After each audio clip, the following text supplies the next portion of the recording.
Hey guys, welcome back. Alright, so we got a big announcement today. The biggest one. Alright, so let me see if I can get this right. In February of 2021, I drove this car to my shop. So at the time it did run and drive. I just never drove it. But it was compound turbo, it was a street car. Drove it up here towards the end of February, right before my birthday. So that was 2021. We spent about 6 months working on this car. 6 or 8 months, something like that. Trying to build it into a street car. We built this sweet exhaust system. We did our race car AC updates. A bunch of other stuff. It was kind of cool. We were making good progress. But what was obvious, I was doing so much work, and I couldn't even see the end, which is funny saying this now. But anyway, even then I couldn't see the end. I was like, man, this is so much work to really try to achieve everything I wanted to achieve. You know, with enough willpower, I can do a lot of stuff. But even then, I was like, man, this would take years and years, not just like a year or two, or, you know, it would probably take like 5 years of me between keeping the rest of my life going and building this car. So after maybe 6 or 8 months, something like that, we took a pause and we came back and said, all right, it's going to be a race car. We made that decision. And we made it knowing that we would have to make that baked in some other decisions. So if it's a race car, I can't drive it to the track, which means I need a truck and I need a trailer. I had neither one of these at the time. However, I did have a need for a truck outside of just towing a race car. So I knew when I was making the race car decision that I was also making a truck and trailer decision. So we made the decision to turn it into a race car. Now that was probably at the end of 2021. Somewhere around the middle of February of 2022, we purchased the truck, or we ordered it, and it came in later that year. That was a $40,000 purchase. We also had to get a trailer. We made that purchase about a month ago. That was, I want to say, a little over $5,000, but it's really more than that because I got to buy ramps and a winch and a bunch of other stuff. So it's probably more like $8,000. That's probably more realistic, $8,000 by the time the trailer's like totally ready to go. All right, but we knew we did that when we decided to turn it into a race car. Now, one of the huge advantages of turning it into a race car, it's a lot easier. Now, it's a lot of work, but it was easier than what I was trying to do. So once we decided to go race car, a whole bunch of stuff got to come out of the car. This car, back when I used to race it, weighed 2,600 pounds without me in it. Today, I need to get it on some scales, but I would estimate this car probably weighs 1,900 pounds without me in it. So, about 700 pounds lighter. Now, since we're making it a race car, we did need to have a roll cage, which we did put in. And there's a few other safety things that we've done, and some of it we haven't done yet. We haven't done our drive shaft loops, or axle loops yet. A few things like that, but it's close.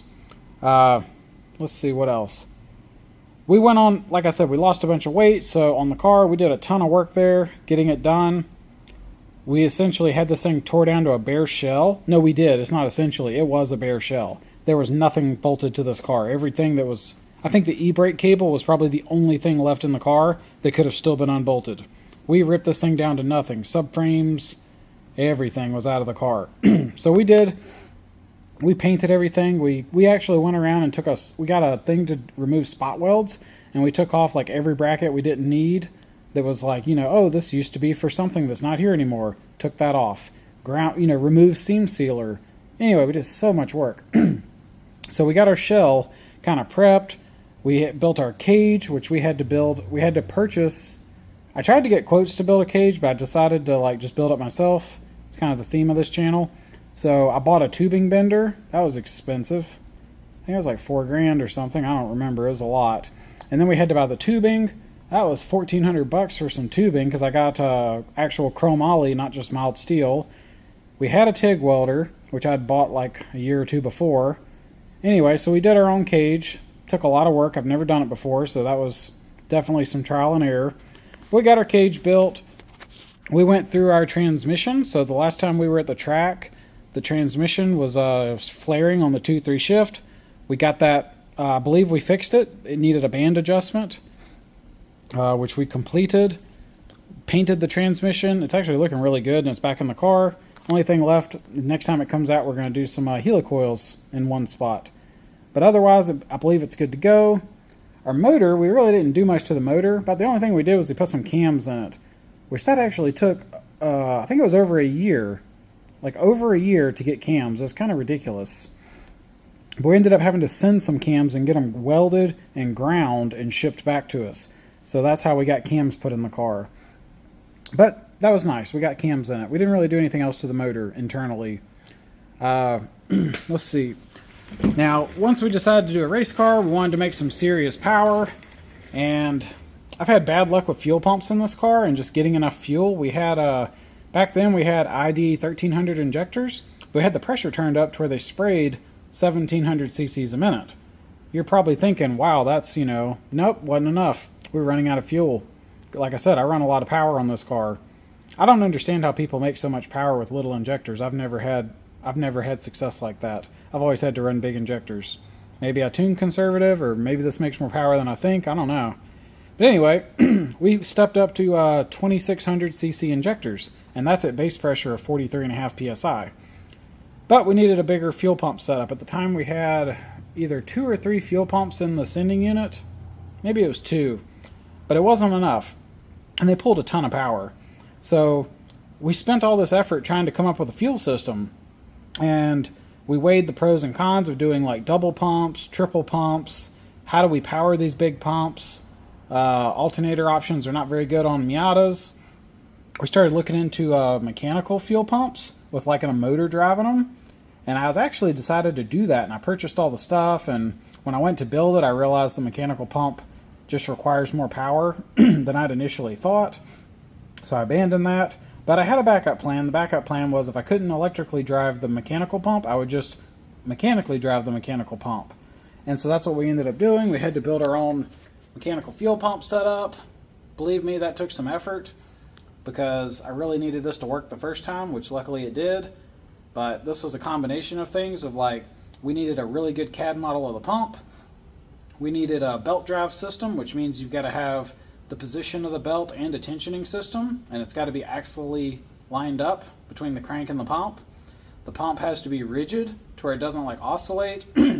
Like we said, we needed to be able to tension it, which we built that into our bracket, so we didn't require a separate tensioner. We needed a mandrel that could connect to the crankshaft or the pulley and have another pulley to drive the pump. Had to come up with that.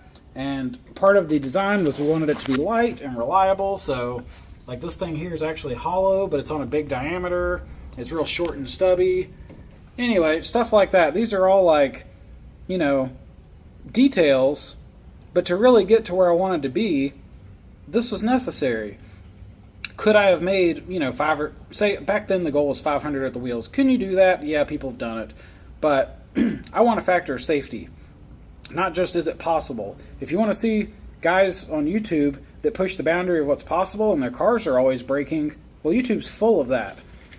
It's full of that. People that are like, oh, look, I'm making all this power, but then every other video, they're blowing their stuff up. It happens. It's because they're not really having a factor of safety. So I wanted a factor of safety. So this fuel system we designed, this thing pumps like the GPM is more than a gas pump like filling your car up. It's ridiculous. I think it's like 6 gallons. Yeah, it is 6 gallons a minute. So that's a gallon of fuel every 12 seconds. Yeah, a gallon every 12 seconds. So that's a quart of fuel every 3 seconds. And that's delivered at pressure. That's not just free flow. It'll do that at 200 psi. So that was our fuel pump. We're like, all right, we did that. And then the whole fuel system, the lines, the rails, the injectors, the regulator. Like I told you how big the pump was. We needed a big regulator to go with a big pump. We needed a fuel cell to support that pump. We wanted a gravity feed. We wanted the pump in front of we wanted the tank in front of the pump, so we had to commit to that. We wanted the hood to shut. Just, oh my God, so much work. Let's see, what else? So, cooling system, we wanted an electric water pump. We whooped this up. I say that. That actually took a few iterations. But we eventually figured out how to do an electric water pump. And it's sitting right down there. It actually works really nicely. It's amazing being able to cool the car off without running it. That's a nice thing to be able to do. Let's see, what else? We did single turbo, which we actually just kept our front turbo set up. And hopefully it treats us right. We upgraded our ignition. We had IGN 1A coils, but they used to sit over here, and they just got cooked by the turbo, or on the valve cover. But I mean, all the heat rises. You're next to the turbo. A lot of ignition companies put their coils right there, but it's really not a good spot, at least on a BP. It's just really hot. Coils don't like heat. So we put ours over here on the cold side, back by the firewall. Built a custom bracket, custom wires. Wasn't that bad. Should have done it a long time ago. So, it's a lot of stuff. We're 10 minutes into the video. What are we talking about? Why am I talking about this? What I'm telling you is, it has been a long journey. It's been a really long journey trying to build this car to do what I want, which is to be a race car that's reliable and fast. And that's what I'm here to tell you today.